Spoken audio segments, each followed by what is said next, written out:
Here at Packinton Summers Fisheries today with an old friend of mine, Brian Bennett.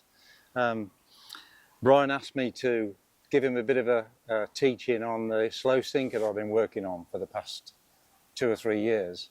I've had great success with it, and I've had a lot of my friends I've given them to.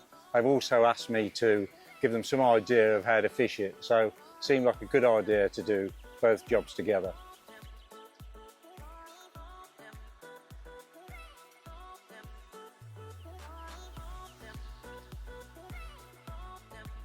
Spent a lot of years fishing the long pole, fishing shallow for F1s, and I realised that there's probably so many more F1s in your peg feeding than you actually catch, clearly.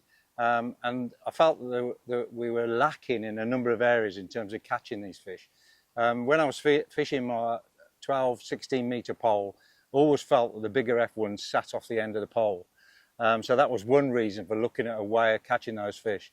Other reason was that I've been catching a lot of fish deep on the pole. So even though they're on the drop, catching them deep. Also fishing the bomb on a tiny little Owsley bomb with a 3 foot, 6 foot tail, again catching lots of F1s. So I just felt that the slow sinker, and I call it the slow sinker because it's not really a slow sinking bomb, because I've also caught with it actually on the top, so as a float. But most of the fish you seem to catch between 2 foot and 4 foot deep. So I've got 3 versions of the slow sinkers. Obviously, depending on which commercials you're fishing on, different rules require different versions. The first one I've got is free running, so basically you feed your line straight through that, your hook length comes off the bottom. The next 2 are elasticated. The one is based on the ICS system.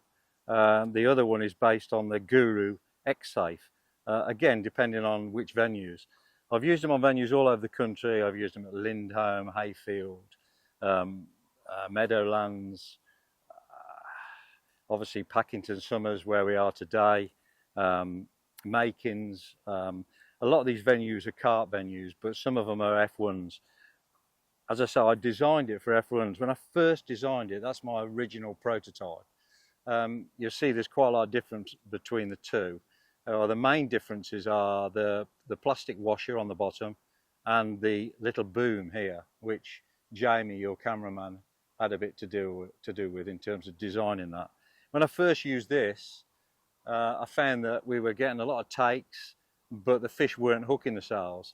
By adding the nylon washer on the bottom, that effectively added resistance through the water, which meant particularly the F1s hook the salve against that resistance.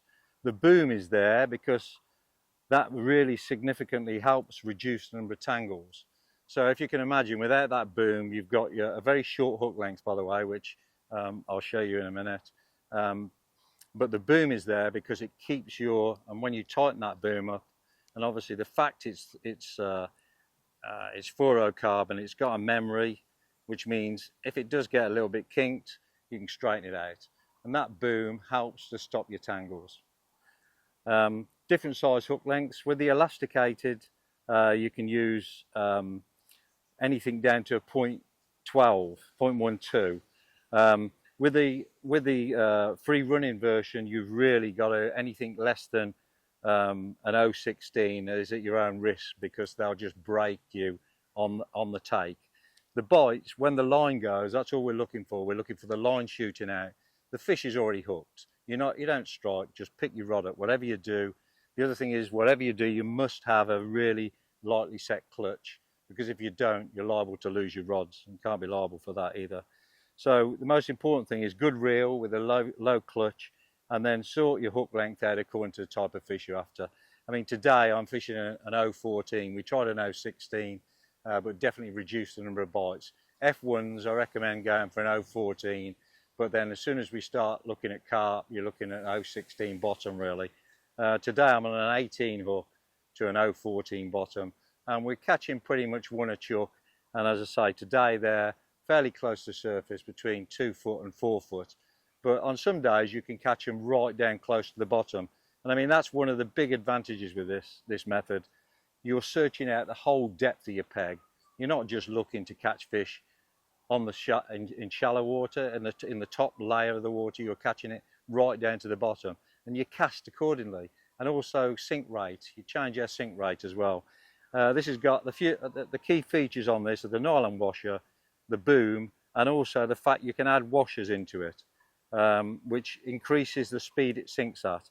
For F1s, I usually have it set at about a metre in 6 seconds, but for carp it really needs to be a bit slower. They tend to be cruising about, looking at it, probably a metre in about 9 seconds for carp. Right, so the split washers, it's a key feature of this device is you can change the rate that it sinks. Now initially on a day like today where you've got very little crosswind, it's not normally a problem. Sort out your sink rate, watch your line, that's fine. On days where you've got a very strong crosswind, then if you can imagine you chuck this at a target on the far bank, the crosswind picks up on and bows the line. And the bow in the line, in addition to dragging the slow sinker off away from its position you've cast it, also reduces the speed it sinks at. So the washers come into play particularly where you've got a crosswind, because what you do is you add a washer to compensate for the bow in your line, which means that, for example, if I chuck it out and it drifts, and then when I retrieve it 5-6 seconds later, it's drifted 2 or 3 foot downwind, I will put one large washer on, and one large washer will compensate for that bow in the line and ensure that it sinks at the same rate. So effectively the washer is compensating for the bow in the line to ensure that the slow sinker sinks where you cast it, because particularly F1s, they won't take it if it's going sideways. Even carp won't take it when it's going sideways. It needs to go straight down. So the washers are only really needed for that, plus also for slight adjustments in terms of sink rate. You know, however much water you've got in front of you, you know, you want to sort of really pass all the way through that water at a sensible speed, a speed typical of the speed that whatever pellet you're fishing is sinking at.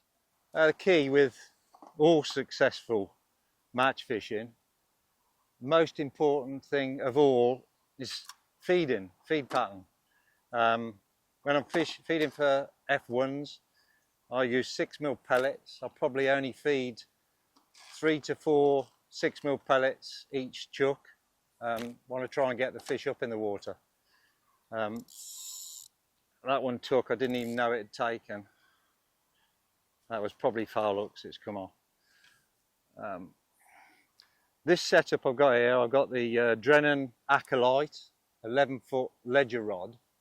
I've got a Shimano Stradic reel, which is absolutely brilliant because it's got a really good clutch on it.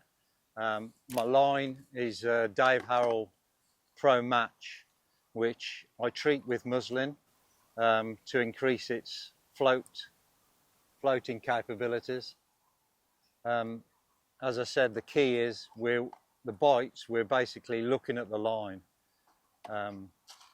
And with the muslin on it, it makes sure that the line floats that little bit better.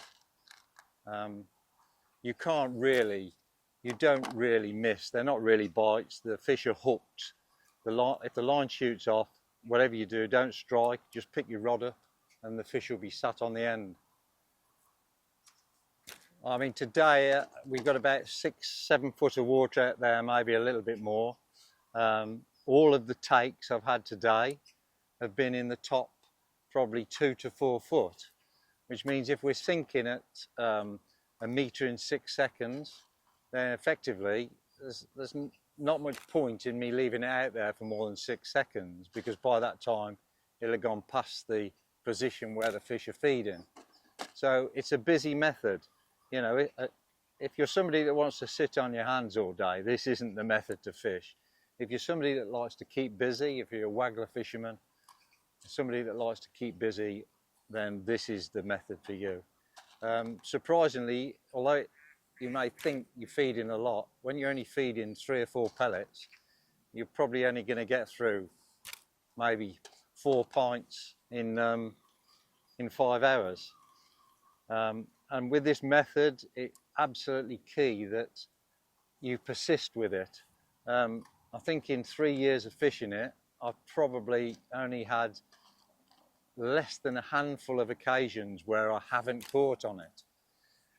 But I'd also say that probably in 90% of cases, I've caught the majority of the fish in the last half of the match. And in some cases, the first time I used it at Makins, I had 250 pound, and I had probably 200 pound of that in the last 2 hours of the match. It was absolutely carnage. You couldn't get it in quick enough. And it was the same when I fished on little gearers here week before last. I probably had, I think I weighed 130 pound, and I had 50 pound of that. There we go. I had 50 pound of that in the last hour. And the other thing that's really worth noting is, without doubt, the F1s that you catch up in the water are much bigger than the F1s that you tend to catch on the bottom. I'm not convinced that it's also because I think you're fishing that little bit further out. If you're fishing on the pole, you know, you're going to be a maximum probably of 16 meters out. When you're fishing on the slow sinker, a lot of the time you're fishing 20, 25 meters out. You know, the fish are going to be a lot more confident in that area where they're not used to being caught. You know, they're used to being caught either on the bottom or somewhere around 14 to 16 meters.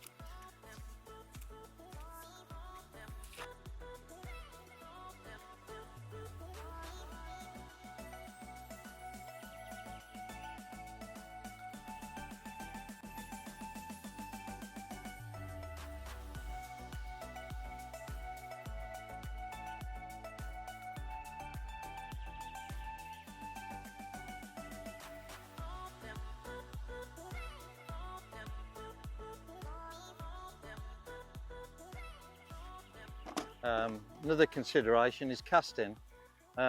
What you don't really want is you don't want this going in from any great height. So I tend to keep my cast fairly low, and also feather it back just as it's about to hit the water.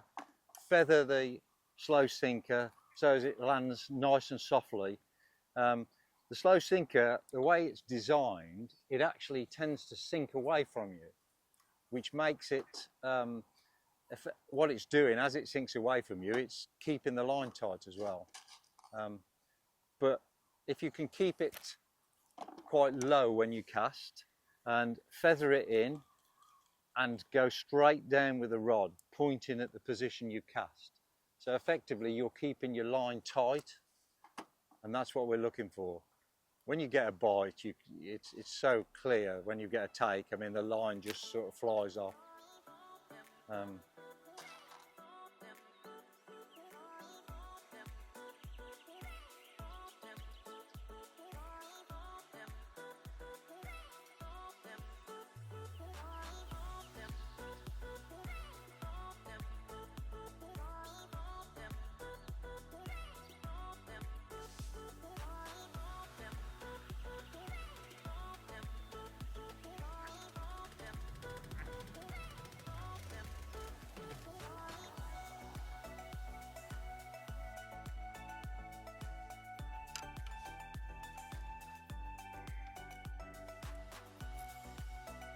Last fish of the session.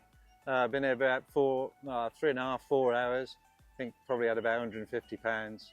All mainly big F1s. This is one of the smaller ones. And the biggest probably 4.5 pound. But pretty much a take every single chuck for certainly 3 hours. So lovely day. Love little gearers. One of the best pools at Packinton. Some lovely F1s and also lots of carp in here as well. Recommend it. Super place.